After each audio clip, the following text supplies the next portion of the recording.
എക്സാമിന് നിങ്ങൾ ചിലപ്പോൾ കൺഫ്യൂഷൻ ആക്കാൻ പോകുന്ന മറ്റൊരു മാച്ച് ദ ഫോളോയിങ് ക്വസ്റ്റൻ ആണ് നമ്മൾ ഇന്ന് ഡിസ്കസ് ചെയ്യുന്നത്. നോക്കാം. First on the job training. Okay, on the job training, job ചെയ്യുമ്പോൾ തന്നെ ട്രെയിനിങ് കൊടുക്കുകയാണ് നമ്മൾ ചെയ്യുന്നത്. റൈറ്റ്, അത് ഇതിൽ ഏതാണ് വരുന്നത്? External source, negative process, internship training, conference, internal source. ഏതാണ്? ഇന്റേൺഷിപ്പ് ട്രെയിനിങ് ആണ് അല്ലെ. അതെന്ത് ചെയ്യുന്നുണ്ട്? ഇന്റേൺഷിപ്പ് ചെയ്യുന്ന കൊടുത്തില്ല, അവർ ചെയ്തുകൊണ്ട് പഠിക്കുകയാണ് ചെയ്യുന്നത്. ഓക്കെ, അപ്പൊ അതാണ് ഓൺ ദ ജോബ് ട്രെയിനിങ്ങിൽ വരുന്നത്. ഓക്കെ, ഫസ്റ്റ് വൺ അവിടെ വരുന്നു. നെക്സ്റ്റ് നോക്കിയേ, ഇനി അറിയാവുന്ന കാര്യങ്ങൾ. ഓക്കെ, മാത്സ് ഫോളോക്ക് വരുമ്പോൾ ഫസ്റ്റ് തന്നെ നമ്മൾ ഓർഡർ അനുസരിച്ച് ചെയ്യണമെന്നില്ല, നമുക്ക് അറിയാവുന്ന കാര്യങ്ങൾ എഴുതാം. ഇവിടെ നമുക്ക് എല്ലാവർക്കും അറിയാവുന്ന ഒരു കാര്യമായിരിക്കും സെലക്ഷൻ എന്ന് പറയുന്ന ഒരു നെഗറ്റീവ് പ്രോസസ് ആണ്. റൈറ്റ്, സെലക്ഷൻ നെഗറ്റീവ് പ്രോസസ്സും റിക്രൂട്ട്മെന്റ് പോസിറ്റീവ് പ്രോസസ് ആണ്. അപ്പൊ ഈ പ്രാവശ്യം വേണമെങ്കിൽ റിക്രൂട്ട്മെന്റ് ചോദിക്കാം എന്ന് വരാം. അപ്പൊ സെലക്ഷൻ എന്ന് പറയുന്ന ഒരു നെഗറ്റീവ് പ്രോസസ് ആണ്. ഓക്കെ, ഫോർത്ത് വൺ അത് നമ്മളവിടെ മാർക്ക് ചെയ്തു. നെക്സ്റ്റ് വൺ നോക്കിക്കേ, ട്രാൻസ്ഫർ വരുന്നുണ്ട്. ട്രാൻസ്ഫറും പ്രൊമോഷൻ നമ്മൾ രണ്ട് കാര്യങ്ങൾ പഠിച്ചത് അല്ലെ.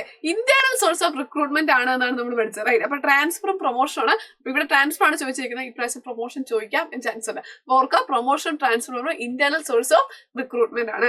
നെക്സ്റ്റ് വൺ നോക്കിക്കേ, ക്യാമ്പസ് റിക്രൂട്ട്മെന്റ്. ക്യാമ്പസിൽ പോയി റിക്രൂട്ട്മെന്റ് നടത്തുന്നു, പുറത്തുനിന്ന് ആളുകളെ കമ്പനിയിലേക്ക് കൊണ്ടുവരികയാണ് ചെയ്യുന്നത്. അപ്പൊ അതെന്താണ്?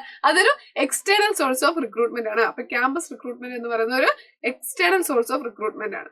ഫൈൻ. ഇനി അടുത്ത് വരുന്നത് ഏതാണ് വരുന്നത്? Of the job training. Okay, of the job training, ഒരു സ്ഥലത്ത് പോയിരുന്ന് ട്രെയിനിങ് കൊടുക്കുന്നു. അതിനൊന്നും എന്ത് ചെയ്യുന്നത്? കോൺഫറൻസ് ആണ് ഇവിടെ വരുന്നത്.